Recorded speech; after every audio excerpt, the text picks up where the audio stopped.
Assalamu alaikum and welcome to Zor Ka Jod PSL Season 9 special, and it was Peshawar Zalmi versus Quetta Gladiator. And क्या all round performance हुई Peshawar Zalmi की तरफ से.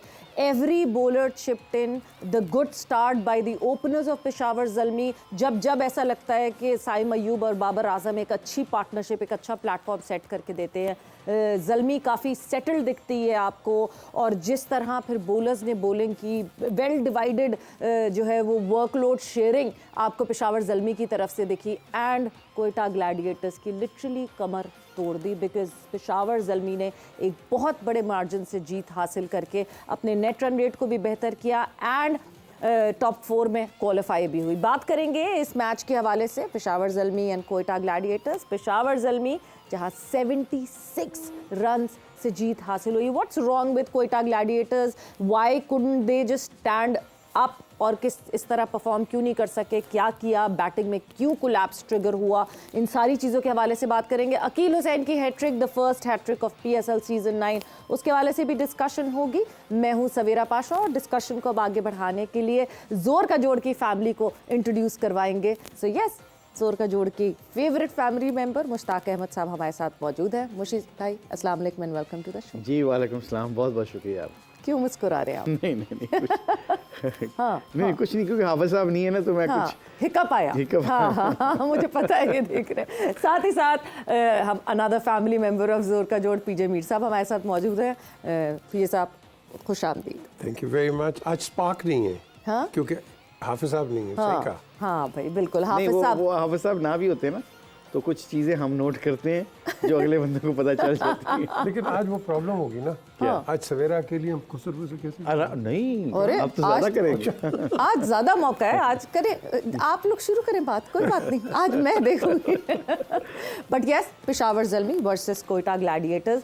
What an all round performance by Peshawar Zalmi. सबसे पहले मेरे ख्याल से हम मैच समरी पे नजर डाल देते हैं एंड देन कॉन्वर्जेशन को आगे बढ़ाएंगे. So the match summary for yesterday's match, an all round performance by Peshawar Zalmi. And जिस तरह पेशावर ज़ल्मी खेली है वो बहुत ज़बरदस्त था. बाबर आजम 53 30 बॉल्स में, कैटमोर ने 33 in 19 balls and Saim Ayub 30 in only 12 balls. A brilliant partnership by Saim Ayub and Babar Azam. Akeal Hussain की एक हैट्रिक हुई और 4 विकेटें, एक और विकेट उन्होंने हासिल की. The first hat trick for PSL season 9. Abrar 1 for 34, Suhail 1 for 48. They were pretty expensive क्योंकि पेशावर ज़ल्मी जो है वो रन फेस्ट मनाने के चक्कर में थी और मना भी रही थी क्वेटा ग्लैडिएटर्स. टोटल जो है 196 यानी 197 का टारगेट सेट किया. पेशावर ज़ल्मी ने क्वेटा ग्लैडिएटर्स के लिए 120 यानी 18th ओवर भी उसकी आखिरी बॉल रह गई and the all team was back to the hut. Quetta Gladiators could not do well. The highest score was by Saud Shakeel, only 24 that he manage. Khurram Shahzad जिन्होंने 2 विकेटें ली, साइम अयूब ने भी 2 विकेटें ली, ल्यूक वुड ने भी 2 विकेटें ली. यानी कल कहें या ना कहें, साइम अयूब का दिन था जहां वो रन फेस्ट में भी आपको दिखे कि सिर्फ 12 बॉलों पे 30 रन बनाए एंड देन 2 विकेटें भी हासिल की. मुशी भाई, how important it is for a youngster to do that on and on. I remember कि PSL 8 में जोर का जोड़ का हिस्सा बने थे साइम एंड बड़ी प्रेज़ मिली थी उनको. उस वक्त इंजी भाई भी उसकी टीम में साथ थे, साइम की ज़ल्मी के साथ ही थे. मिसबा ने, लाला ने बहुत ज़्यादा प्रेज़ दी थी. हमने इंटरनेशनल सिनेरियो में साइम को देखा. Saim could not exactly replicate और deliver that way, but again he is on those lines. And जिस तरह कल बाबर के साथ कॉन्फिडेंटली साइम खेला, इट वाज कमेंडेबल. Bismillahirrahmanirrahim.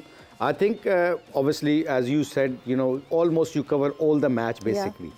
अगर आप इसको मोटी मोटी चीज़ें देखें ना तो बाबर आजम के साथ खेलने वाला बाबर आजम की तरह सोचने लग जाता है, याद रखिए. यस. अच्छा, ये एक बड़ी इन्वायरमेंट है, इंसान की फितरत है. 68% आपके जिस्म में पानी है. ठीक है. पानी को चूल्हे पे रखो तो गर्म हो जाता है, उसी पानी को उठा के फ्रिज में रखो तो ठंडा हो जाता है. जिस सिनारियो में, जिस एनवायरनमेंट में इंसान बैठता उठता है, बात सुनता है ना, उसका रंग उसके ऊपर चढ़ना शुरू होता है. ये पानी की सिफ्त है. इंसान पानी का बुलबुला है. पानी का बुलबुला.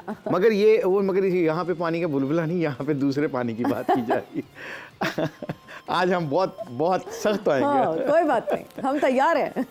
हुआ क्या है कि बाबर आजम के साथ खेलते ना, बाबर आजम पाकिस्तान टीम में भी खेल रहा था, उसमें भी वहाँ का प्रेशर डिफरेंट होता है, यहाँ का प्रेशर टोटली फ्रेंचाइज क्रिकेट का डिफरेंट होता है। ये साइम अयूब जो परफॉर्मेंस कर रहा है और बड़ा खुल के खेल रहा है, उसकी देखने टेक्निक भी बेहतर लग रही है, बॉल के ऊपर चढ़ के खेल रहा है, पिछले बॉल को पीछे वाला खेलता है, अगले वाले को अगला खेलता है। ये बड़ी fundamental simple rule and regulation है बैटिंग की और बॉलिंग की, कि आपकी बेसिक्स तगड़ी होनी चाहिए, बेसिक्स उसकी अच्छी लग रही हैं। अच्छा, हैविंग सेड दैट कि बाबर के साथ खेल के उसकी सोच भी अच्छी, बाबर उसको खिला रहा होता है, अगर देखें Yes. बाबर उसको बोल रहा होता है कि ओके तो अपनी नेचुरल गेम खेल, मगर इस वक्त 2 छक्के पड़ेंगे, अब अगले ओवर का सोच, अगले बॉल का सोच, बॉल एट अ टाइम इसे कहते हैं हम, एज ए कोचिंग लैंग्वेज में कहते हैं बॉल एट अ टाइम। अच्छा हो गया, let the ball go, mind से निकाल दो वो बॉल, Yes. छिक्के वाला अगला बॉल छक्का मारा उसको भी निकाल दो। So it's a balance. Saim Ayub की जो बैटिंग है उसके ऑब्वियसली बॉलिंग पे रिफ्लेक्ट कर रही है, कैसे कि वो उसका कॉन्फिडेंस लेवल अब यहाँ पे आ गया है कि अब वो बॉलिंग करते हुए घबराता नहीं है। तीसरी बात जो पेशावर ज़ल्मी की सबसे अच्छी हुई है, you as a said you cover all the angles basically.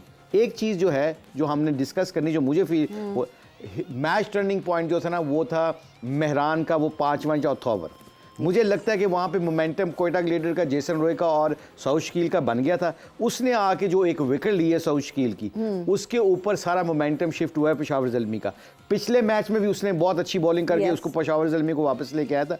So this young guy, left arm spinner, not lots of variation, big temperament, big heart, but understanding his game. Yes. और वो प्लेयरों से खौफजदा नहीं था, बिल्कुल। जेसन रॉय से खौफजदा नहीं था, south Shakeel से खौफजदा नहीं था, एंड ही न्यू दैट कि I am going to be impact player in this game. बिल्कुल। पिछले मैच में भी इसमें ये, सो ओवरऑल अगर इस गेम की सिनारियो को देखा जाए तो आई थिंक पेशावर ज़ल्मी को ये जो मेहरान की शक्ल में ऑब्वियसली अहमद जमाल बहुत अच्छी क्रिकेट खेल रहे हैं, यंग जो इनके लड़के हैं ना वो बहुत अच्छा परफॉर्म कर रहे हैं, और लोकल जिस टीमों के प्लेयर लोकल अच्छी परफॉर्मेंस करेंगे ना तो आप देखिएगा कि उनके रिजल्ट भी बहुत अच्छे होंगे। बिल्कुल, पीजे मीर साहब वेरी एप्टली पुट।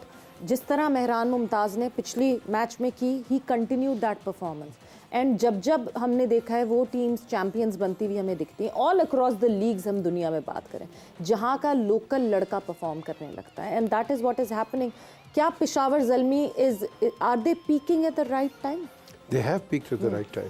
देखो 8 में से 8, एंड पर्टिकुलरली इनकी टीम में जो एक्चुअल जो सिंगल आउट आप करो, वो एक कहावत है कि हम ढूंढते हैं पत्थर लेकिन आपको नहीं पता कि आपके अंदर ही हीरे बैठे हैं। तो ये साइम अयूब, ये एक ऐसा प्लेयर आपका निकला है जो कि जिस तरह बिल्कुल अच्छी बात की मुश्ताक ने कि वो अब मोमेंटम अपना बाबर के साथ लेके आ रहा है, कॉन्फिडेंस उसका बढ़ रहा है, and he is playing those daring shots which he should, जो कि हम परहैप्स शान को भी कहते हैं भाई खेलो तुम। ये खेल रहा है वो, तो आपने मार के ही आगे निकलना है, वो कहते हैं ठका लगा के नहीं निकलना। तो ये जो चीज़ इस वक्त इनको ज़ल्मी को पार्टनरशिप मिली है, मेरी नज़र में I think I am sure you know Mushtaq is the coach, he will know better, but I think he has a lot of future for Pakistan.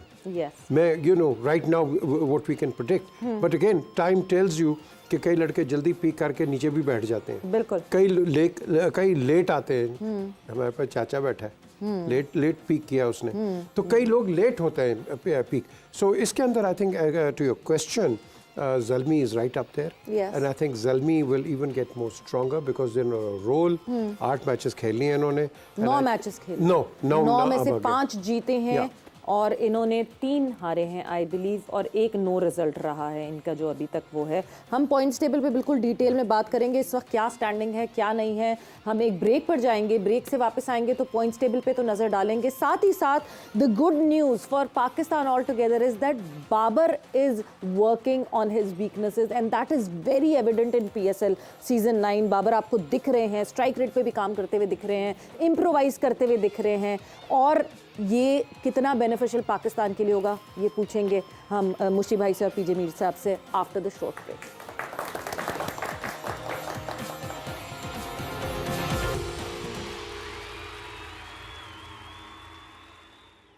And welcome back to Zor का जोड़ PSL season 9 special. और जहां अभी इस वक्त हमारी discussion हो रही थी, कल जो मुकाबला हुआ, कल जहां पेशावर ज़ल्मी और कोयटा ग्लैडिएटर्स एक दूसरे के मद्दे मुकाबिल हुए, रावलपिंडी का अब ये आहिस्ता आहिस्ता सेशन जो है इख्तिताम पजीर होगा, क्योंकि अब Karachi the venue would be unfolded now. और एक मैच तो आपने देखा ही है, कुछ मैचेस, एक भी नहीं, और उसके बाद जो है फिर कराची में वापस सारा पूरा काफिला चला जाएगा, सारी चीज़ें शिफ्ट हो जाएंगी वहाँ पे। बट ब्रेक पे जाने से पहले एक चीज़ जो हम बात कर रहे थे, इस वक्त पॉइंट्स टेबल देखना बहुत इंपॉर्टेंट है कि क्या स्टैंडिंग है टीम्स की। नेट रन रेट की बात करें तो कल बड़ा फ़ायदा हुआ पेशावर ज़ल्मी को। पॉइंट्स टेबल पे नज़र डालते हैं कि कौन सी टीम अभी कहाँ है, किस लेवल पे है और क्या नेट रन रेट की जो है वो क्या हिसाब है इस वक्त। So Multan Sultan yes safely at the top इस वक्त और 12 पॉइंट्स जो हैं वो मुल्तान सुल्तान के। 8 मैचेस हुए अभी तक मुल्तान सुल्तान के, जिसमें से 6 जीते हैं और 2 हारे हैं। Then comes in Peshawar Zalmi. Multan Sultan के नेट रन रेट की बात करें तो वो तो खैर पॉइंट्स भी उनके ज़्यादा है, बट नेट रन रेट भी बहुत अच्छा है 0.967 से। पेशावर ज़ल्मी 9 मैचेस खेले, 5 जीते 3 हारे, 1 नो रिजल्ट रहा, 11 पॉइंट्स के साथ दूसरे नंबर पे मौजूद है with a positive net run rate of 0.148। तीसरा जो नंबर पे बैठी हुई है वो इस्लामाबाद यूनाइटेड है। 9 मैचेस खेले, 4 जीते 4 हारे, 1 नो रिजल्ट रहा एंड 9 पॉइंट्स के साथ तीसरे नंबर पर मौजूद हैं। Then comes in Quetta Gladiator, 8 matches खेले जहाँ पे वो 4 जीते 3 हारे एंड 1 नो रिजल्ट, 9 पॉइंट्स के साथ वो चौथे नंबर पे हैं। कराची किंग्स जिसके लिए अब अगले सारे मैचेस जीतना बड़ा इंपॉर्टेंट हो जाएगा। 8 मैचेस खेले हैं, 3 जीते हैं 5 हारे हैं and with 6 points they are at the second last position with a negative net run rate. And then comes in Lahore Qalandars who would turn out to be a party spoiler for all the other teams. 8 matches में से 1 match जीता है, 6 हारे हैं और 1 no result रहा है और 3 पॉइंट्स के साथ they are at the bottom of the table. So Mushi भाई, बड़ा जो है ना बाकी टीम्स को बच के रहना पड़ेगा लाहौर कलंदर्स से। गंवाने को कुछ है नहीं, लुटाने को कुछ है नहीं, कोई बात नहीं, दूसरों की पार्टी खराब करें। Absolutely absolutely. और पिछले मैच में उन्होंने की है, हाँ ना, जो पिछला मैच उन्होंने किया है, बिल्कुल। आई थिंक ये उनके ऊपर प्रेशर तो खत्म हो गया, because they know they are not in the race.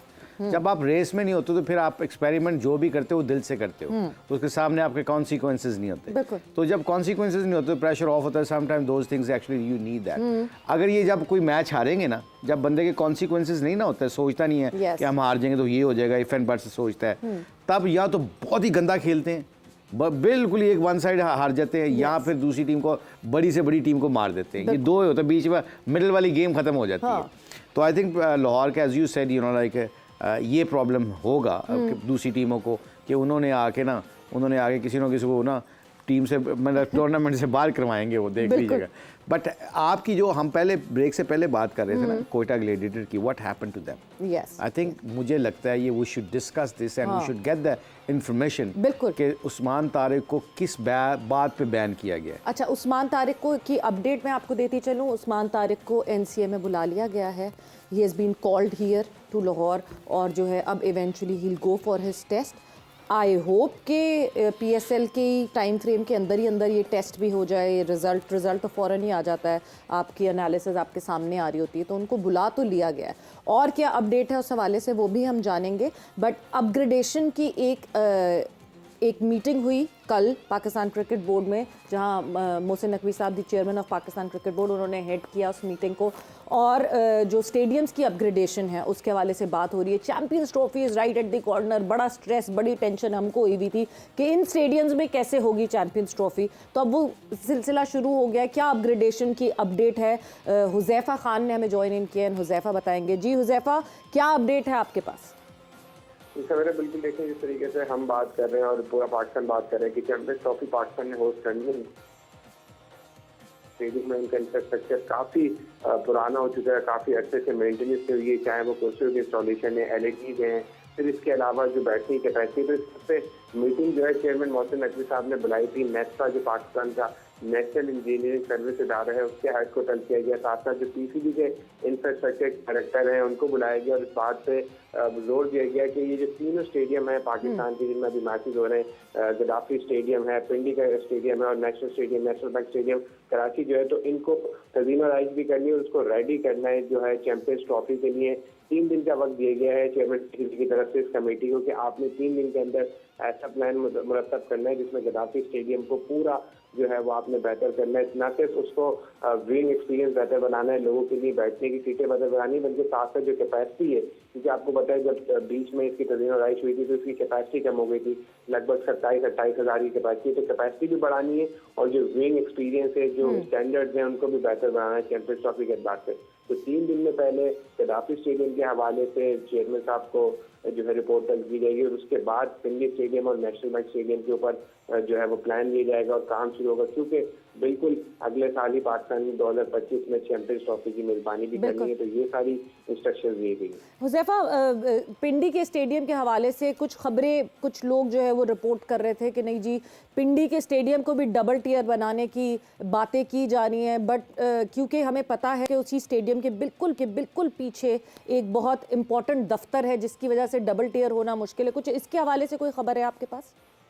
देखिए, अब अभी जो मीटिंग हुई है उसमें सिर्फ चेयरमैन साहब ने यही तलकीन की कि आप लोग प्लान दें, क्योंकि इतना ज्यादा वक्त नहीं है, 2025 बिल्कुल अगले साल आ गया, तो डबल टियर बनाना एक बड़ा काम है। और आपको जुरिसडिक्शन भी पता है कि जिस जगह पे पिंडी का स्टेडियम मौजूद है उसके अराउंड कितनी ज्यादा शॉप्स हैं, बिल्कुल मेन सिटी के अंदर है, तो इतने कम वक्त के अंदर इतने ज्यादा कंस्ट्रक्शन करना आई डोंट थिंक सो ये पॉसिबल होगा। तो अभी प्लान इसीलिए मांगा गया है और ये भी देखना होगा कि चेयरमैन मोहसिन नकवी साहब उनका मुस्तकबिल क्या होता है, तो अगर वो टिकते हैं तो फिर इसके ऊपर काम होता हुआ दिखेगा, नहीं दिखेगा, फिर दूसरे चेयरमैन आते हैं तो ये प्लान कैसे कंटिन्यू होता है। तो अभी बहुत सारी चीजें जो हैं वो ऑन द कार्ड हैं, जब हतमी मराइल में दाखिल होंगी तभी इस हवाले से कहा जा सकता है कि क्या आया उसको डबल टियर बनाएगा, लेकिन चूंकि वक्त बहुत कम है तो इस वक्त पॉसिबिलिटी नहीं है। अगर सीटों की इंस्टॉलेशन जो है वो पहली प्रायोरिटी है पिंडी क्रिकेट स्टेडियम के अंदर। आपको पता है शादियों की कुर्सियों के ऊपर और स्टेयर्स बनी हुई है उसके ऊपर लोगों को बैठना पड़ता है। अजीब कश्मकश में हम कि अगर वो चेयरमैन रहेंगे तो फिर ये होगा। बट हुज़ैफा,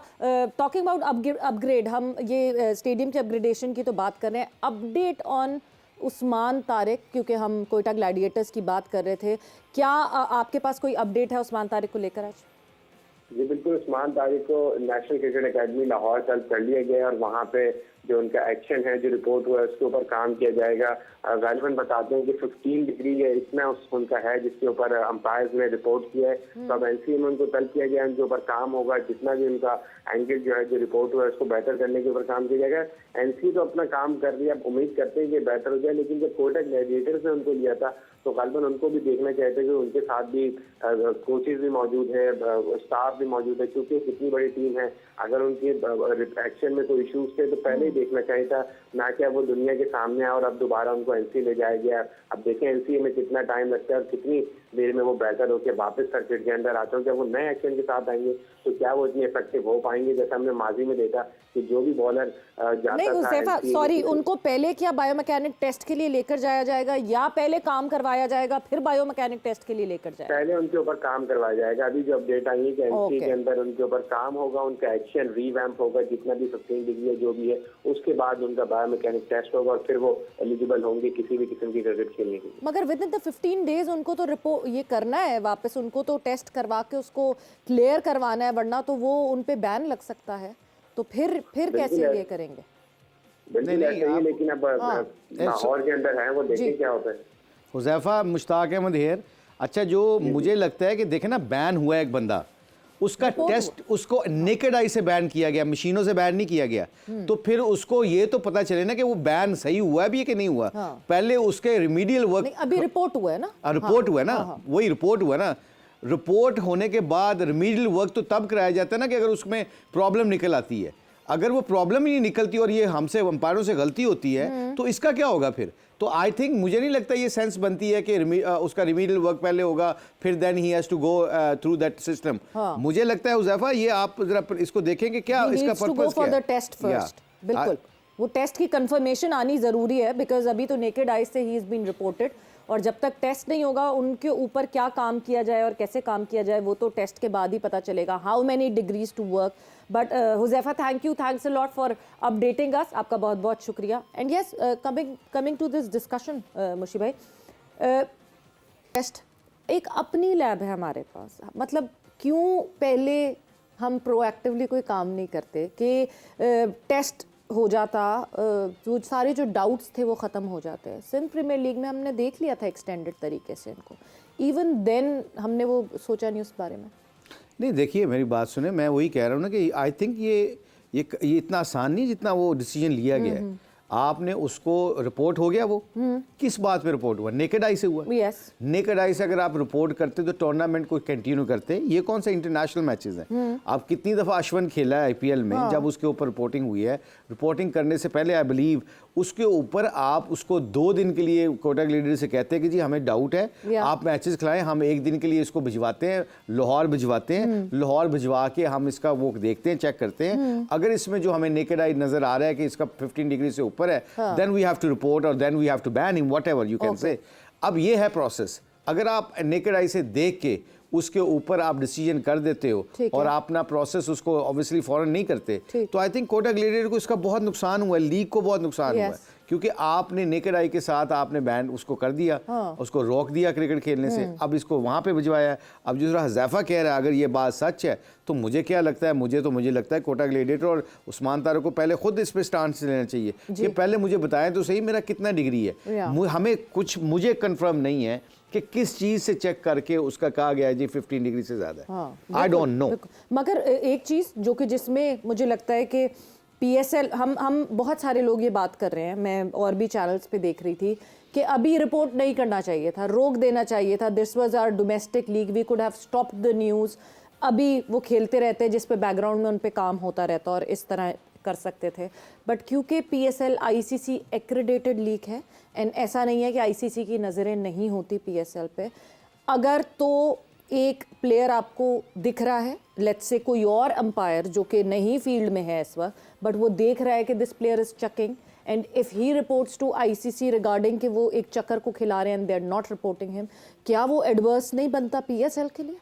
आई थिंक आप वैलिड पॉइंट है, क्योंकि आईसीसी अगर प्रूव है, आईसीसी के रिलेटेड है, तो रूल एंड रेगुलेशन को फॉलो करते हो कोई हार्म नहीं है। Exactly. नेकेड आई से अगर आपने देखा है किसी को, डोंट यू थिंक सो एक दिन के लिए लाहौर भेजते? यहाँ कौन सा 10 घंटे की फ्लाइट थी, कराची या पिंडी में थे ना, प्रोएक्टिव रह के उनको भिजवाते इधर, लैब में भिजवाते, अपने एक्सपर्ट्स जो बायोमैकेनिक्स के एक्सपर्ट्स हैं उनको दिखाते, उनकी रिपोर्ट निकालते और मीडिया में भेज देते कि जी ये इसका 17 डिग्री है, 16 डिग्री है, व्हाटएवर, और नहीं है कोई डिग्री, तो आप उसको जाके उसको फ्रीडम के साथ कैसे, हाँ भी तू खेल सकता है, भाई तू नहीं खेल सकता, जाके रिमीडियल वर्क काम कर। बिल्कुल साव खुश होना था। डाउट है ना इसकी, इस प्रोसेस में डाउट है। नेकेड आई के ऊपर आप कभी डिसीजन लेते हो, आपका गलत हो सकता है ना, इंसान है, कमजोर है, हमसे गलती हो सकती है। अब उसके ऊपर इतना बड़ा डिसीजन लेने का मुझे लगता है कि कई दफ़ा आपका कोयटा ग्लेडिएटर का पूरा कम्बिनेशन खराब हो सकता है इस बात के ऊपर, because that guy was winning the games for them. Exactly. So obviously match और कल भी आपने देखा that we could see the moral down in the camp, और उसमें एक्चुअली उसको तो वो तो गया ही गया, उसके ऊपर आपका ड्रेसिंग रूम का एटमॉस्फेयर जो होता है ना वो बड़ा डल हो जाता है, मतलब your body language gets very weak कि आपके साथ ज्यादती होगी, फलां हो गया। I think people are making a sense, और आपकी बात ठीक है कि हमने ओपन माइंडली सोचना है यार, रूल एंड रेगुलेशन को फॉलो करते हैं। रूल एंड रेगुलेशन आईसीसी की ये है कि अगर उसके ऊपर डाउट है, send him for 1 day in Lahore, lab के थ्रू गुजारो, फिर जो उसकी रिपोर्ट आती है लोगों को बता दो। ये मामला हर तीसरे दिन बात होनी नहीं थी फिर। बिल्कुल बिल्कुल, और सामने नहीं आना था। और सबसे ज़्यादा ये कि आप कॉन्फिडेंस शैटर कर देते हैं एक प्लेयर जिसको हम देख रहे हैं कि अचानक से एक ऐसा प्लेयर आया जो कि who's making waves as soon as he has entered, और आप उसको रिपोर्ट करके you could have manage that better, but management तो खैर हमारे यहाँ जितनी मिसमैनेजमेंट होती है वो होती है। वक्त एक ब्रेक का हुआ है, ब्रेक पर जा रहे हैं, ब्रेक से वापस आएंगे तो मैं चाहूँगी मुशी भाई हम वीडियो भी देखेंगे एक दफ़ा उस्मान तारिक की, एंड उसको स्लोमो में ज़रा देखते हैं कि मतलब नेकेड आई से is it very obvious, and if it was very obvious तो वो दिख क्यों नहीं रहा था, और पिछले मैचेस में क्यों नहीं दिखा, and why not, why just this match, क्या इसी मैच में उन्होंने चक किया कि नहीं किया। बात करेंगे उस्मान तारिक के हवाले से, कोयटा ग्लैडिएटर्स के हवाले से, एंड यस बाबर आजम के तेज खेलने के हवाले से भी, after this short break.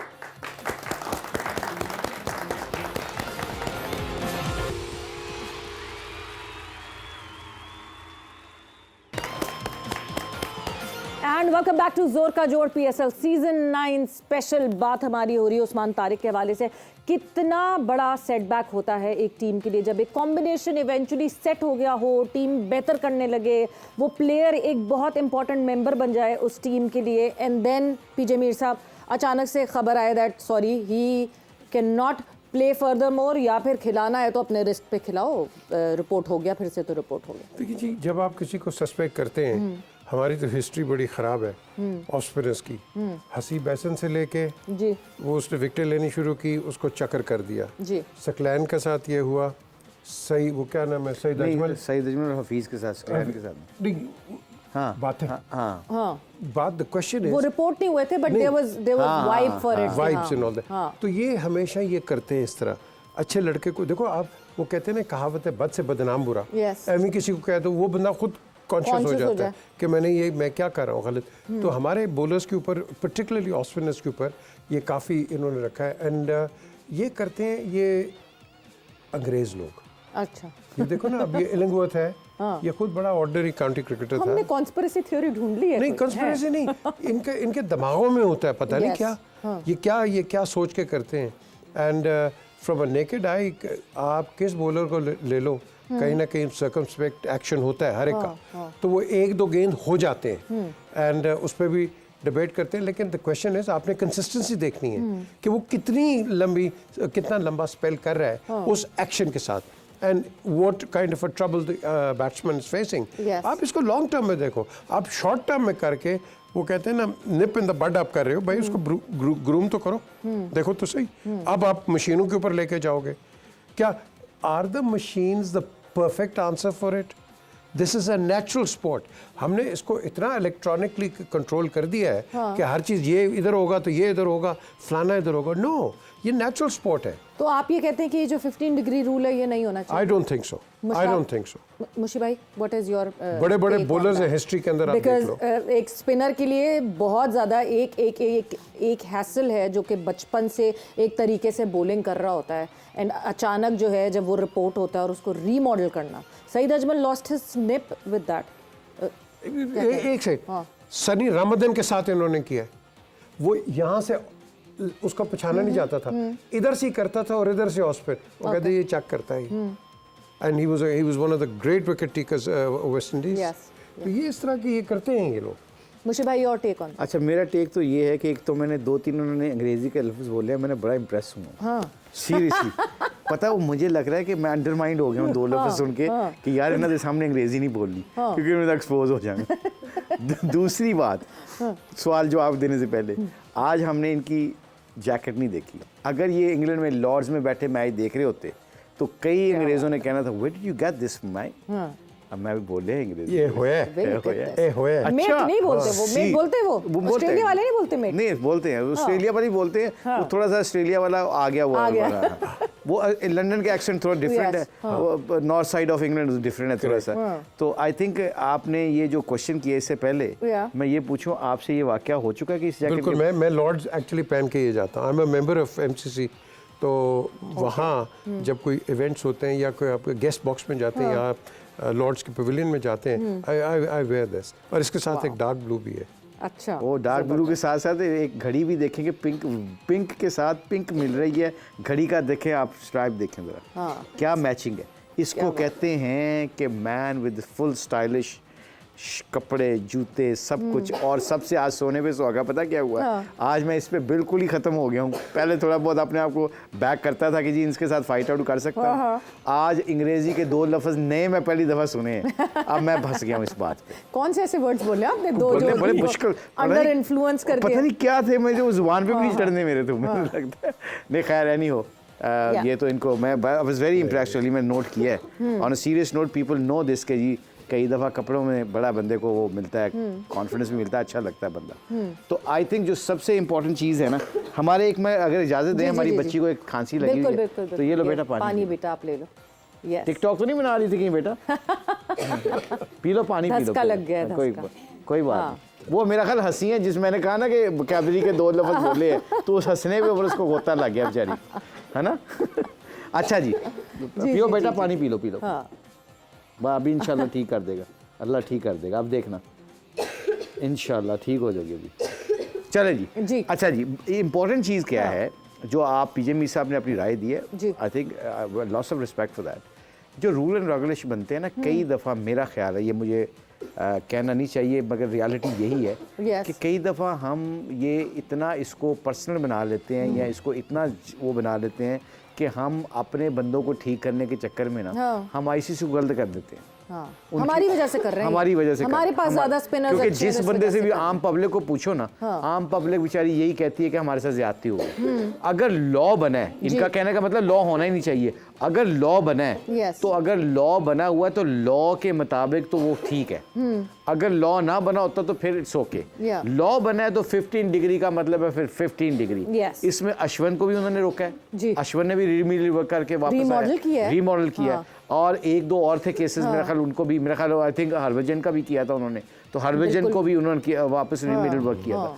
Indian के स्पिनर्स पे भी किया है। अनफॉर्चुनेटली कई दफ़ा हम इस केस को इतना ज़्यादा पर्सनल ले लेते हैं कि जिसकी ऊपर से हमारी पब्लिक को ये पता चलता है कि शायद हमारे साथ ज्यादती हुई है। इस आजकल के मीडिया के दौर के मुताबिक कोई बंदा किसी की ज्यादती नहीं कर सकता, क्योंकि सारी चीज़ें आपके सामने आ जाती हैं। सोशल मीडिया इतना स्ट्रॉन्ग है that you can not do that. नहीं, बट अश्विन की आपने बात की मुशी भाई, अश्विन को बहुत अच्छे से बीसीसीआई ने हैंडल किया। अश्विन को खामोशी से निकाला एंड ग्राउंड कर दिया। कोई खबरें नहीं बाहर आई क्या रीमॉडलिंग हो रही है, क्या हो रहा है। आज अश्विन चल के एनसीए तक गए, अश्विन ने फलाना किया, अश्विन ने 2 तरीक़ों से बॉलिंग नई तरीके से सीखी, ये किया। खामोशी से अश्विन को आउट ऑफ द सर्किट किया, अश्विन पे काम किया and here he was back कि वो कहीं फिर से वही रिपोर्ट होने की बात है। हम खुद बहुत बड़ा हवा उठा लेते हैं, इतना उसको डैंग डैंग डैंग डैंग करते हैं और फिर उसके बाद कंट्रोल नहीं होती वो चीज़ें। अच्छा, मैं एक बात बताऊं, ये पीजे मी से, और आप तो मीडिया के लोग हैं ना, मैं मीडिया के लोग नहीं हूँ। मुझे एक बात आप दोनों से पूछना है, इसका जवाब चाहिए दोनों से, honestly speaking, really mean that with this question. I think हमारा मीडिया बहुत वो है, नया मीडिया है, you know, new. I think एक पिछले 10-15 साल से ना एक किक मिली है हमारे मीडिया को, बडिंग टू इट, ठीक है ना। अब इस मीडिया को कामयाबी मिली है, जिसके ऊपर कामयाबी मिलने से इनका क्या हुआ है, they don't care about nationalism. I believe that, ये मुझे लगता है कि आप नेशनलिज्म के कोई इश्यूज होते हैं जो आपको पता होने के बावजूद you don't have to discuss, because the reason behind that इसके ऊपर नेशनलिज्म आई होती है। एग्जैक्टली व्हाट यू सेड, कि कितने बजे रिमीडियल वर्क सकलैन कर रहा है, कितने बजे मुश्ताक कर रहा है, कौन गोरा बाहर से आ रहा है, किसने आके सईद अजमल पे काम किया, हफीज़ पे काम किया। एंड देन अश्विन की बात बिल्कुल आपने ठीक की है, पूरा यूए उठा के देख लें, जिस कंट्रीज़ में लॉ बहुत तगड़ा है ना, वहाँ पे देखा जाए कॉन्सिक्वेंसेज ऑफ नेशनलिज्म के ऊपर कोई भी चीज़ को इशू उठाया जाता है, उसको बिल्कुल सामने नहीं लाया जाता है। उसकी रीज़न पता है क्या है, कि पीपल शुड नॉट सी, अगर दूसरे लोगों को पता ना चले वो हंसे ना। हम तो कई दफ़ा खुद ही अपनी लोगों को हंसी का मौका देते हैं। तो I think this is my question to you guys, is that happening और नॉट हैपनिंग? बिकॉज अपने मीडिया को अपने चीज़ों को बेचने के लिए, अपने चीज़ों को प्रमोट एक्सक्लूसिव होने के लिए या आपने रेटिंग में ले जाने के लिए, don't you think so sometime nationalism के ऊपर हम सोचते भी नहीं है? इज दैट करेक्ट और नॉट?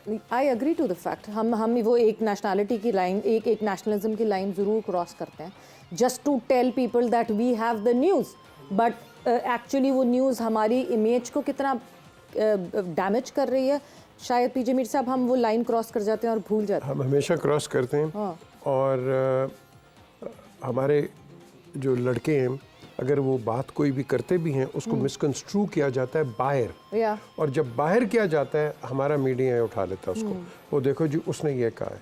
मैं हमेशा जब भी इन्वॉल्व रहा हूँ पाकिस्तान क्रिकेट के साथ, मैंने हमेशा उसको डिफेंड किया है, हमेशा उसको प्रोटेक्ट किया है, इवन इन पॉलिटिक्स। मैं आपको एक एग्जांपल दे देता हूँ। मैं प्रेसिडेंट ज़रदारी के साथ वाशिंगटन गया, तो वहाँ एक फॉक्स न्यूज़ की प्रोड्यूसर सेनेट में आई, तो सेनेट में मीटिंग थी, कारजाई थे हिलरी क्लिंटन एंड प्रेसिडेंट, तो मुझे कहती है, इज़ दैट मिस्टर 10%? मैं कहा excuse me, he is my president. The question is you protect your leader. दुनिया में जो मर्जी कुछ कहे, when you go out with your heads of states, you protect them, you don't make them you know।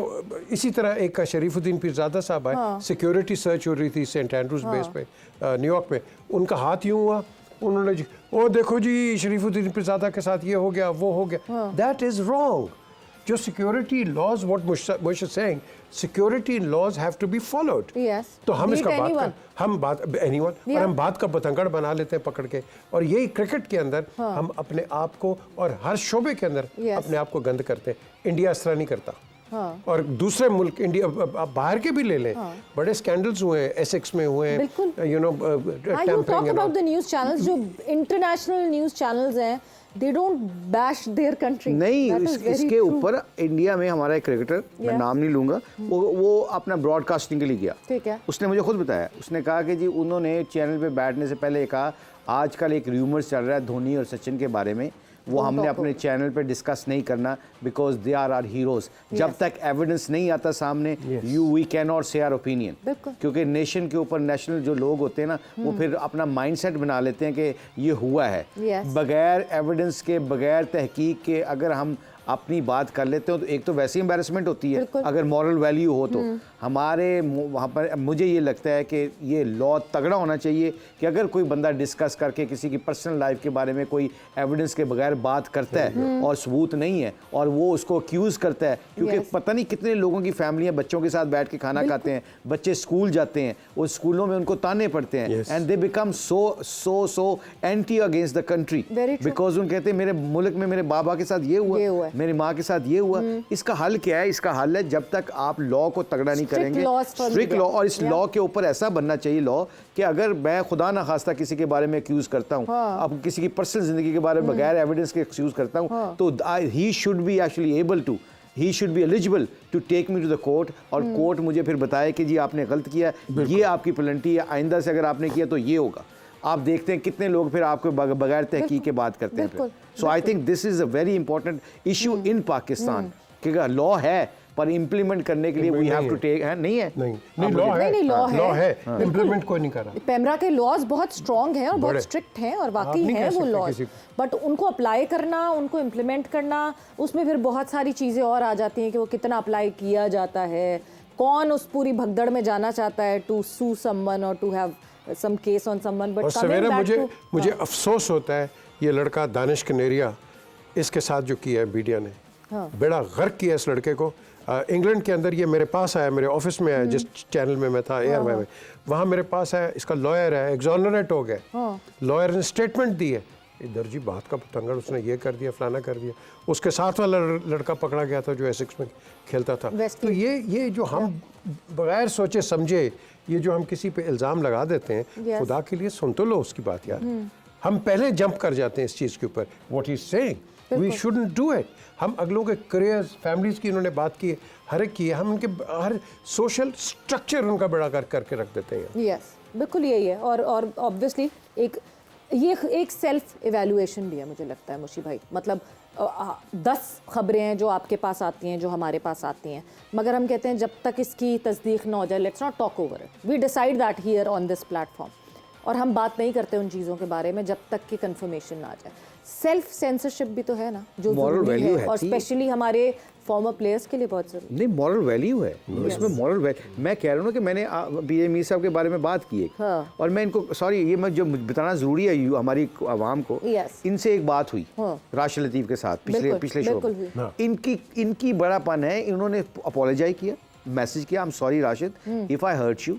मुझे लगता था कि ये उन्होंने मुझसे बात की, मिसअंडरस्टैंडिंग होगी। राशिद ने क्या किया, राशिद ने आगे से जवाब खूबसूरत दिया, इट्स ओके, एवरीथिंग्स ओके। अच्छा, ये चीज़ हो जाती, we can make a mistake, हम इंसान है, गलती हो सकती है, बड़ा छोटा नहीं होता माफ़ी मांगने से कोई इंसान।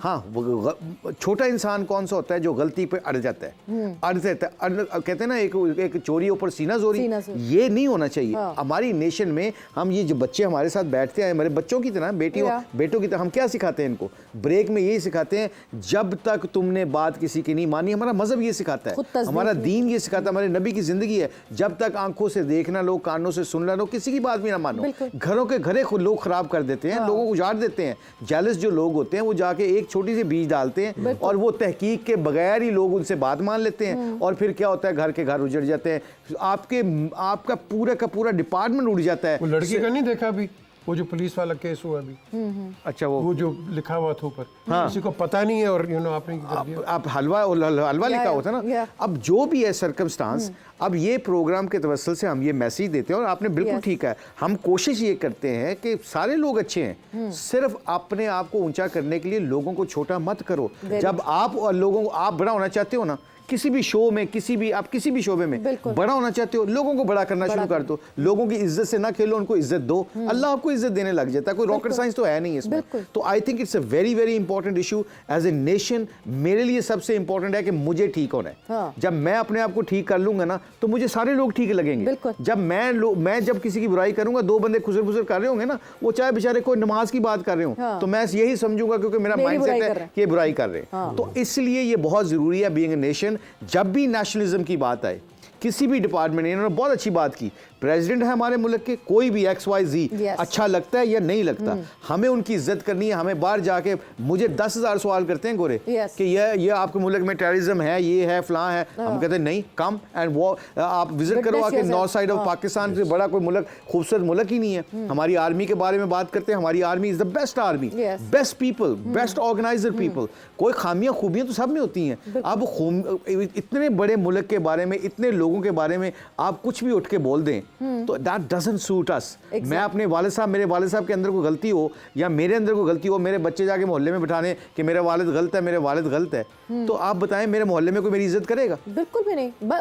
होता है ना घर में भाई भाई जितना लड़ लें आपस में, एक दूसरे को जो कह दें, कोई तीसरा बाहर वाला आके कहेगा, तीनों मिलके खड़े हो जाते हैं कि कोई कह के तो देखे। Absolutely. एग्जैक्टली वही वाला attitude as a nation, we need to develop that attitude as a nation, कि दूसरों के साथ मिलके अपनी नेशन पे हंसना बंद करें, अपने जुड़कर जो है एटलीस्ट अपने आप को प्रोटेक्ट करें। But coming back to Usman Tariq, और उस्मान की जितनी हमने बात हमारी वहाँ से निकली थी, उस्मान की कुछ फुटेज जो है वो हमारे पास मौजूद है। मुशी भाई, I would want you to कि आप उधर अगर उस्मान अच्छा, मैं वैसे नेकेड आई से बड़ा मुश्किल होता है, बट ऑब्वियसली थोड़ा सा मुझे एक्सपीरियंस है, रिमीडियल के ऊपर काम किया हुआ है, कोशिश करते हैं कि एंगल्स को समझ सकें। Obviously this is not my cup of T. हम जो दिखा रहे हैं पता नहीं उसमें से वो वाली डिलीवरीज होंगी भी कि नहीं, ऑब्वियसली यू नो जो मुझे लिमिटेड सा नॉलेज है उसके बारे में बता सकता हूं, but we need to, yes, very good. हाँ, थोड़ा सा और अगर आप मुशी भाई आगे चले जाएं। बस रोक लें जी, पीछे ले आए इसको, पीछे ले आओ भाई।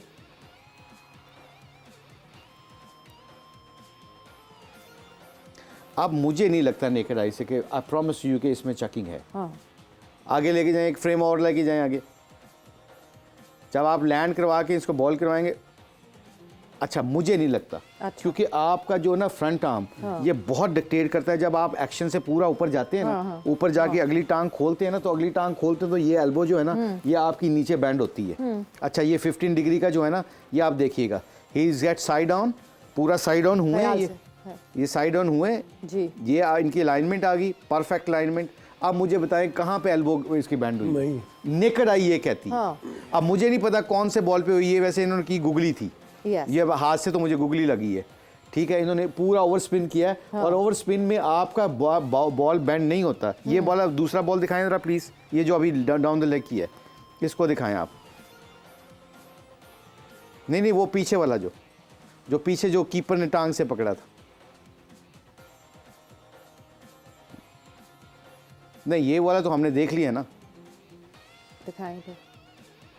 अब ये देखें, इसमें ये आपका आर्म जरूर ड्रॉप हुआ है, yes. एल्बो कहीं बैंड नजर नहीं आ रही मुझे। अब मुझे नहीं पता, कई दफा स्मार्ट जो होती है ना चीजें, वो जो इन्होंने पूरी शर्ट पहनी हुई है जी, क्योंकि हाफ शर्ट से आपको एल्बो का नजर आता है, ये भी इसमें हिडन हो सकता है as a set, but at the moment जो मुझे नजर आ रहा है ना, अब इसको बॉल को थोड़ा सा आगे ले जाएं, 1 फ्रेम डिलीवर करवाएं, वो ऐसे है नहीं, ठीक है। अब मुझे नहीं लगता इसके इस बॉल के ऊपर तो मुझे नहीं लग रहा। बाकी अब मुशी भाई एक चीज थोड़ी सी व्यूअर्स की क्लैरिटी के लिए, what is actually chucking by 15 degree? Is it जहां बॉलर ने शुरू किया अपना पूरा एक्शन, वो पूरा एक्शन उसी एंगल में मेंटेन्ड रहना चाहिए और उसके दरमियान चकिंग नहीं होनी चाहिए, या फिर आपका एल्बो बेंड टेल्स यू कि कितनी चकिंग होती है? अच्छा, ये बड़ी साइंस है ये। इसके अंदर यकीन करें, एक्सपर्ट जो कोचेज हैं, एक्सपर्ट जो लोग हैं, वो भी कई दफ़ा सही तरीके से डिस्क्राइब नहीं कर सकते। बड़ी सिंपल अगर मैं तरीके से लोगों को बताने की कोशिश करूँ ना, आपका जो ये एल्बो का जो जब डिलीवरी के वक्त ना, आपका एल्बो जो है ना, वो 15 डिग्री से ज़्यादा नहीं होना चाहिए, इस बैंड नहीं होना चाहिए। अब जैसे ही 15, फॉर एग्जाम्पल मैं ऑफ स्पिनर हूँ, तो मैंने अपने आप को लोड किया, अपने एक्शन पे गया, मैंने लैंड किया, मैं ओपन हुआ, अब मेरा हाथ ये है, जैसे मैं इसको 15 डिग्री से नीचे लेके और मैं इसको मारूंगा, थ्रो करूंगा, तो वो चकिंग में आ जाएगा। मुझे ये लगता है, ये hopefully I can describe that. But अगर इसको पूरी पिक्चराइज किया जाए, जो लोग एक्सपर्ट हैं बाय मैकेनिक्स और उसके जो, क्योंकि हम अलाइनमेंट का, एक्शंस के ऊपर काम कर सकते हैं, अपने ग्रिप के ऊपर काम कर सकते हैं। When that matter comes to the chucking, उसमें बड़ी फाइन लाइन है। ये इसमें जो उस्मान तारिक है ना, मुझे ये लगता है नेकेड आई से, क्योंकि मैं मैच भी देख रहा था, हमारे सिंध लीग में ये हमारे साथ खिलाफ खेला भी है, मुझे नहीं लगा। सो अगर मुझे नहीं लगा तो मैं इसीलिए ये बात करना हूँ कि इस पर ज़रूर डिस्कस करनी चाहिए कि जो नेकेड आई अंपायर ने लेग स्टंप पे किया है, इंसान है, गलती हो सकती है, मतलब अगर उन्होंने कोई एविडेंस देखा, कोई टीवी पे बैठ के मैच रेफरी ने उनके साथ बैठ के 2-3 मैचों में देखा होगा कि यार इसका ये बॉल देखो, हो सकता है ये 2-3 जो वेरिएशन करता है, एक बॉल की वेरिएशन पे पकड़ा गया हो, बाकी वेरिएशन ठीक हो। अभी जो अपडेट्स आ रही हैं, मैं साथ साथ बताती जाऊं कि कंप्लीटली तस्दीक के साथ नहीं, अभी जो अपडेट्स इधर से उधर आ रही हैं, दैट इज कि जो कैरम बॉल करते हैं ये, उस पे कहीं ना कहीं he is been called out for that carrom ball. सो उस वैरायटी को शायद उस वैरायटी पे देखेंगे कि वहाँ ये इशू हुआ। मगर क्या कोयटा ग्लैडिएटर्स कल जो हमें ऑफ कलर लगी, was it their bad performance or was it the impact of one player not being in the side? I think bit both. हाँ, परफॉर्मेंस देखे, प्लेयर इंजर्ड हो जाते हैं, प्लेयर फॉर्म में नहीं रहते। आपने एक प्लेयर के ऊपर डिपेंड तो करना ही नहीं चाहिए वैसे। अगर जो टीमें करती हैं उनके लिए फिर मुश्किल ये मे बी मतलब दूसरा प्लेयर आपका हैट्रिक भी कर रहा है, सारी चीजें हो रही हैं, but they could not stop Peshawar Zalmi and then they could not score against. Absolutely, I think ये एक्सक्यूज है कि एक प्लेयर से जाने से, हाँ इम्पैक्टफुल था, इम्पैक्ट क्रिएट जरूर करता था, हो सकता है वो 160 पे आउट कर लेते, ये होते तो, मगर क्योंकि अब ये एक्सक्यूज नहीं है। हाँ, ये ज़रूर देखा जाएगा हमें बैलेंस बनाने के लिए, क्या इसके पूछे जब उनको उसको बैन किया गया, क्या इनके पास एविडेंस था, क्या इनके पास मैच रेफरी ने वो बॉल को नोट किया है, क्या इसमें I think we should do one thing इस शो के, अगर आप Moin Khan director of Quetta gladiator को ले, उनसे पूछें कि असल बात क्या है, तो आई थिंक उनकी बातों से हमें काफ़ी चीज़ें क्लियर हो जाएंगी। अगर आप उसको फ़ोन कॉल करें, अगर उनका नंबर है, तो I believe you know he can come on a phone and he can speak to us and let us know कि किस चीज़ पे बैन किया है, तो will be more clear about that. बिल्कुल बिल्कुल, that's a very good idea. Break पर जाते हैं, ब्रेक से वापस आते हैं और कॉन्वर्जेशन को फिर यहीं से कंटिन्यू करते हैं।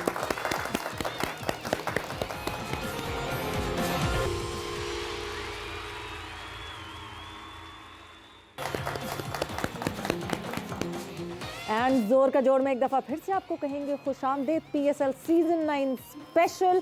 बात हमारी जो कल मैच खेला गया उसके हवाले से हो रही थी, पेशावर ज़ल्मी एंड कोयटा ग्लैडिएटर। मगर एक बहुत इंपॉर्टेंट फैक्टर, हमने ये तो बात की कि कोयटा ग्लैडिएटर क्यों ऑफ कलर लगी, एक प्लेयर की गैर मौजूदगी से फ़र्क तो पड़ता है, but all together of colour लगी। मगर जो कलरफुल लगे, द येलो स्टॉर्म, जिस तरह बाबर आजम ने परफॉर्म किया, PJ मीर साहब मैं आपकी तरफ आऊँगी पहले, बाबर आजम एफर्ट करते हुए दिख रहे हैं, जो क्रिटिसिज्म उनके ऊपर रीसेंट पास्ट में हुआ, उस क्रिटिसिज्म से फाइट बैक करते हुए नजर आ रहे हैं। जब आप पब्लिक डोमेन में होते हैं तो आप सब्जेक्ट टू क्रिटिसिज्म है, तो उसको आपको अपने स्ट्राइड में लेना है। आपको तारीफ़ें भी होंगी, ये तनकीद भी होगी और हर चीज़ होती है, लेकिन आपने जो अच्छी तनकीद है उसको रजिस्टर कर लेनी है, और जो आपको वो नेगेटिव, आपको खुद पता है ना नेगेटिव क्या हो रहा है, तो आप उसको साइड पे कर दो, बड़े सिंपल एज दैट। तो ये एटीट्यूड आपने रखना है, क्योंकि इस पेशे के अंदर या पब्लिक डोमेन के पेशे के अंदर आप तनकीद का हमेशा शिकार रहेंगे।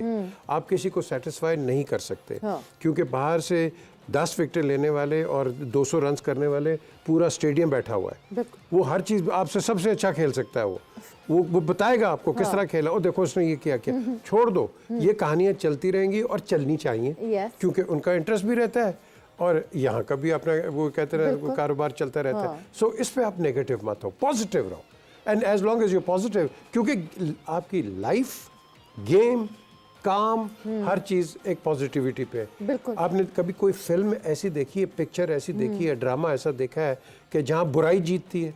नहीं, कभी नहीं, कभी भी नहीं, हमेशा अच्छाई जीतती है। तो ये एक मॉरल ऑफ द स्टोरी है कि आप अपने आप को ठीक रखो, बाकी छोड़ो, जो करते हैं करने दो। बिल्कुल, और जहां आपको लगता है कि आपने इंप्रूवमेंट करनी है, आप वहां करें, जैसे कि बाबर आजम कर रहे हैं।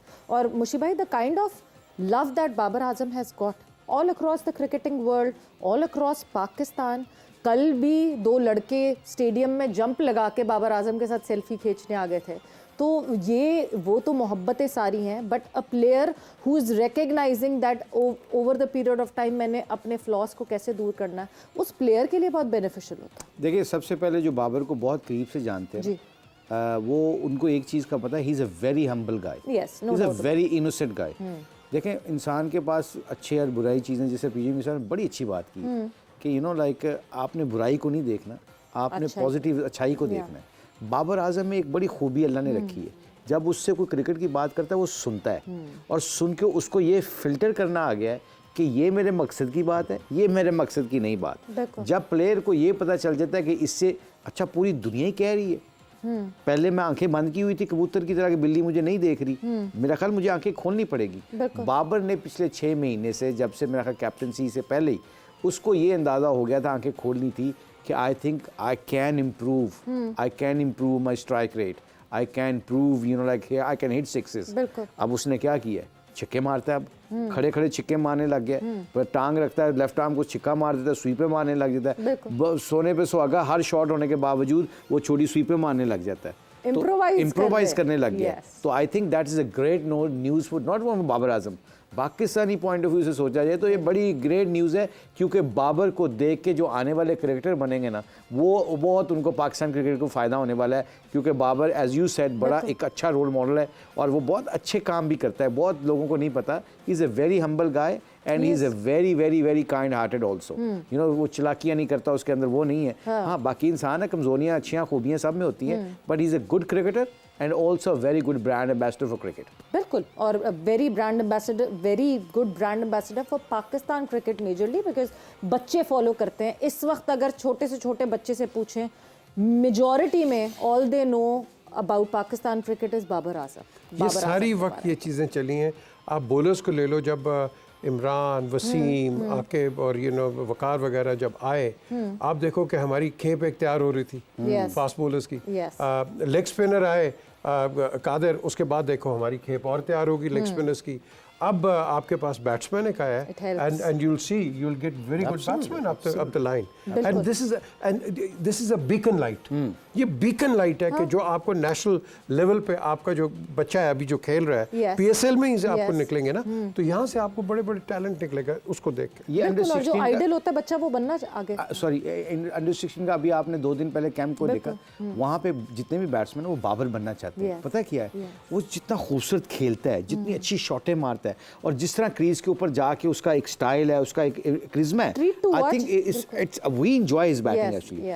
पर इस वक्त बाबर के ऊपर रिस्पॉन्सिबिलिटी 3 गुना ज़्यादा बढ़ जाती, not performing, not scoring runs, how to act, because every single kids nationally आपको देख रहा होता है। और इस वक्त Babar Azam can be a great role model, और ये हमें पीसीबी को भी चाहिए, और इंशाल्लाह जितने भी लोग उसको जानते हैं और वो सुन रहा होगा, I think he should have a man one good manager around him, जो उसको याद दहानी करता रहे कि your every little action will notice. Yes. और ये पता है एक और चीज़ है, You're under the limelight every time. देखो जो हम बच्चों की इनकी बात करते हैं, ये करंट करते हैं, पुराना मेरे जैसा पुराना होगा, हाँ जी हम जमाने में ये वो गया, आपने आज देखना है। आप उनका रेफरेंस जरूर दे दो, ये करो उसने ये किया, Who's in the uptight fashion right now? It is like a fashion. Well said, very well said. और इस फैशन के अंदर the current fashion is watch the boys and follow them. Absolutely. और उसके मोटी सी एग्जांपल जो आपकी दोनों, तो आप दोनों अच्छे अंग्रेजी के वोकैबुलरी ला रहे हैं, मैं उर्दू की वोकैबुलरी ले आता हूँ, वो ये है। आप हाफिज साहब को मिस कर रहे हैं आज। अच्छा, मज़ेदार की बात है, on a very serious note, इज्जत और शोहरत में फ़र्क होता है। इज्जत होती है पीछे से भी, आपको याद करते हैं लोग अच्छे तरीके से, वो उसको कहते हैं इज्जत। शोहरत वो होती है कि जब आप पीक पे होते हैं तो आपके मुंह के ऊपर लोग आपकी तारीफ़ें कर रहे होते हैं, उसको कहते हैं शोहरत। इज्जत कमाने के लिए आपको पिसना पड़ता है, स्कोर भी करने पड़ते हैं, लोगों की बातों को बर्दाश्त करना पड़ता है।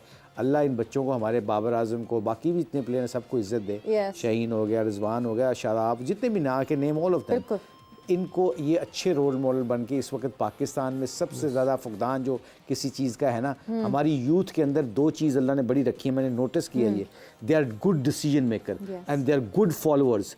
अगर हमारे रोल मॉडल अच्छे बन गए और हमारे लीडर जितने भी क्रिकेट में जितने भी लीडरशिप में कर रहे हैं, अगर ये बच्चे अच्छे लीडर बन के क्रिकेट भी सिखाएं, ज़िंदगी के बारे में भी अच्छा रोल अदा करें, तो I think Pakistan be sitting on a great position कि ये हमारी यूथ है ना, इंशाल्लाह आने वाले वक्तों में they can be a very very good for Pakistan. बिल्कुल, और बड़ा फ़ायदा हो सकता है because these are the ambassadors for our youngsters in the limelight right now. और जब मैं यंगस्टर्स की बात करती हूँ, लाइमलाइट में होने की बात करती हूँ, एक और हमारे प्लेयर जो लाइमलाइट में रेगुलरिटी में हमें दिखते हैं, वो नहीं थे तो हमें पता चला कितने ज़रूरी हैं वो हमारी टीम के लिए, बिकॉज एक फ़र्स्ट क्लास बॉलिंग हमारी बिल्कुल ऑफ हो गई। हमने एशिया कप में, वर्ल्ड कप में शदीद मिस किया नसीम शाह को। 2 के पिछला मैच जो इस्लामाबाद यूनाइटेड ने खेला उसमें नसीम को नहीं खिलाया, मोस्ट प्रॉब्ली रेस्ट के लिए, बिकॉज उससे पिछले वाले में इफ़ यू रिमेंबर उनके काफ पे जो है वो बॉल लगी थी आके। नसीम शाह ने एक इंटरव्यू दिया और उस इंटरव्यू में नसीम शाह का कहना था, और बहुत दफ़ा ये वक्तन फ़वक्तन बहुत प्लेयर्स ने कहा है कि अगर तो आप मैनेजमेंट से रेस्ट मांगते हैं अपने वर्कलोड को मैनेज करने के लिए, तो आप पाकिस्तानी सर्किट में, पाकिस्तान क्रिकेट सर्किट में रेस्ट इन पीस हो जाते हैं।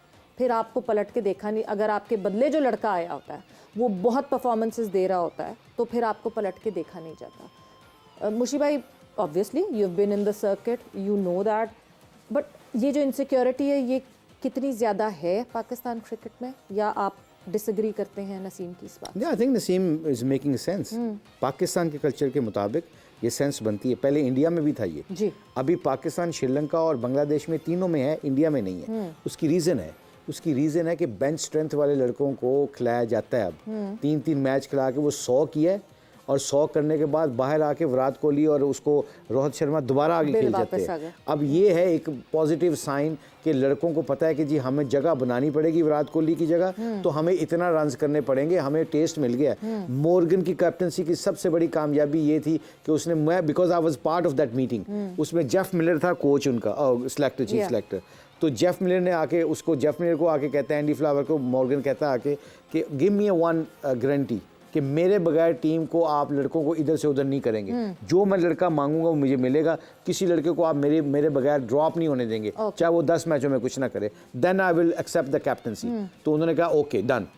अब वो डन करने के बाद अब लड़कों को पता क्या कहता है आखिर में, जब आखिरी वो 3 मैच तुमने मिलान खेलने, you will play 3 match, Milan 3 match खेलने के बाद मैं वापस अपने जेसन रॉय को लेके आ जाऊंगा 6 मैचों के लिए, तो you even get 200 on a row, you have to wait for your position. Yes. McGrath को 5 विकेटें ली, मैगरा की जगह एक बंदे को खिलाया उधर ऑस्ट्रेलिया में, उसने 5 ले ली, डेब्यू में 5 विकेटें ले ली। अगला मैच वो रेस्ट किया हुआ था, अगला कौन मैच खेला? मैगरा। 600 विकेटें किसकी हैं? मैगरा की, क्योंकि उसके अंदर ये खौफ ख़त्म हो गया कि अगर मैं ड्रेसिंग रूम में मैच ना खेला, मेरी जगह कोई और आएगा, परफॉर्मेंस करेगा, वो टीम का हिस्सा बन जाएगा और मैं बाहर हो जाऊंगा। ये जो चीज़ें होती हैं ना, इसीलिए लोग इंजरीज को छुपा के मैच खेल जाते हैं कि खेल जाओ, 1-2 विकेटें ले लो ताकि अगला टूर पक्का हो। फिटनेस पे भी खेल जाओ। एब्सोल्युटली। और ये खौफ खत्म करने के लिए वो सिर्फ एक जो नसीम ने बात की है, लड़कों को ये पता हो कोच की तरफ से, कैप्टन की तरफ से, सिलेक्टरों की तरफ से, बे कि तुम ये 10 मैच खेलोगे तुम्हें कुछ नहीं होने वाला, अगर तुमने रेस्ट करना है तो तुम्हें रेस्ट करने के बाद जब तुम फिट होगे दोबारा कहोगे हम तुम्हें दोबारा खिलाएंगे। बिल्कुल। और उसके साथ साथ उन्होंने, पीजे मीर साहब,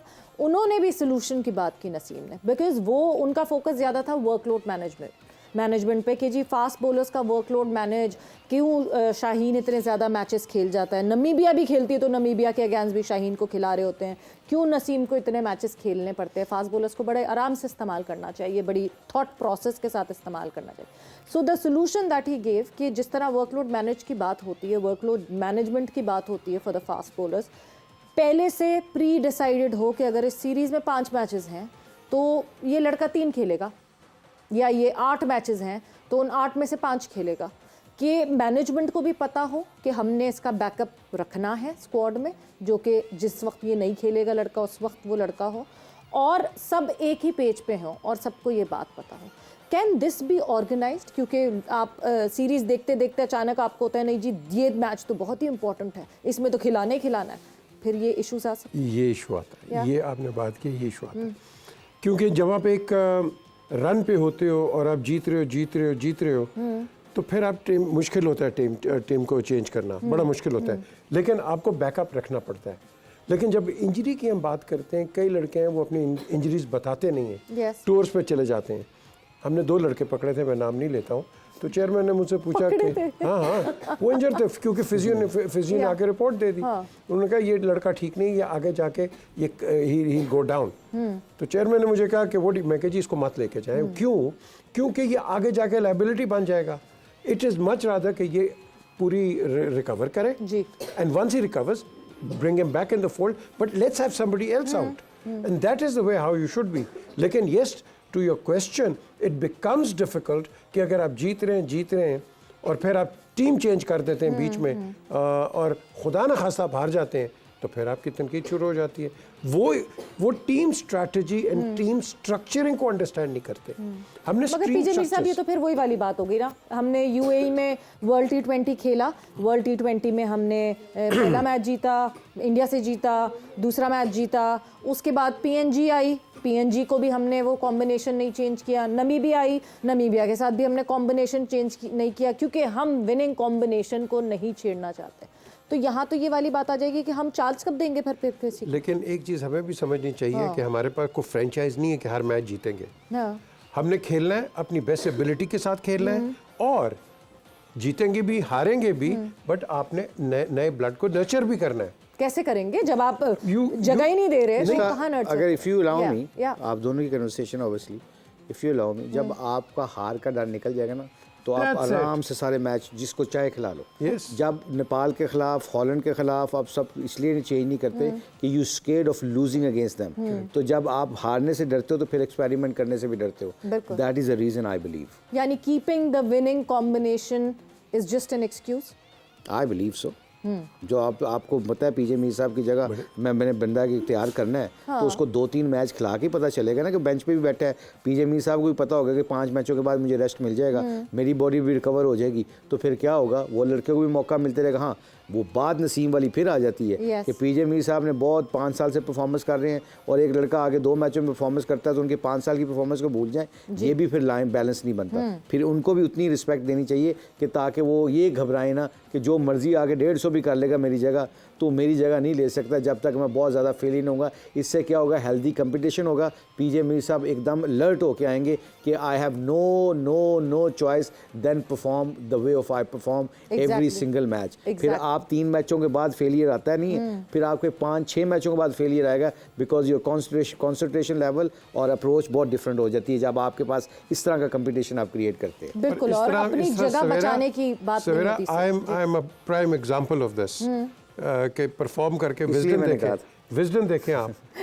देखो, मैं तो जो मर्जी बात कर जाओ, विजडन पढ़ो जाके। विजडन के अंदर परफॉर्मेंस से सीखो। Highest wicket taker in the country. Now खेल गया all of a sudden side पे हो गया। भाई क्यों? फर्स्ट क्लास में परफॉर्मेंस दी नहीं, क्यों? तो ये जो चीजें होती हैं ये डिस्करेज करती हैं आपको। बिल्कुल। And that is one of the reasons I left cricket in ये जख्म कभी भी नहीं भरता। हम कितनी पुरानी बात कर रहे हैं, जितनी मर्जी। ये 70s की बात कर रहे हैं यार, 70-75 43 इयर्स पुरानी बात कर रहे हैं हम। यस, जख्म नहीं भराना कभी भी। नहीं, 55 की बात कर रहे हैं। मैथमेटिकली 54-55 साल पुरानी बात कर रहे हैं, नॉट 43-44। 70 की बात कर रहे हैं वो। 70 का मतलब 54-55 बनता है। Mathematically I am good, very good. 1855। अच्छा, उसके बाद देखो यहाँ जो चीज वो आप सोचने लगी हैं कि इज दैट करेक्ट और नॉट। नहीं, ही जस्ट सेड 1855। वो आपने कोई और ही, ये इतना सारा नंबर गेम मुझे कंफ्यूज कर रहे हैं आप लोग। यहाँ पे ये मुझे आप ना अभी शो ख़त्म के बाद समझाइएगा कि कितने सालों की बात करें।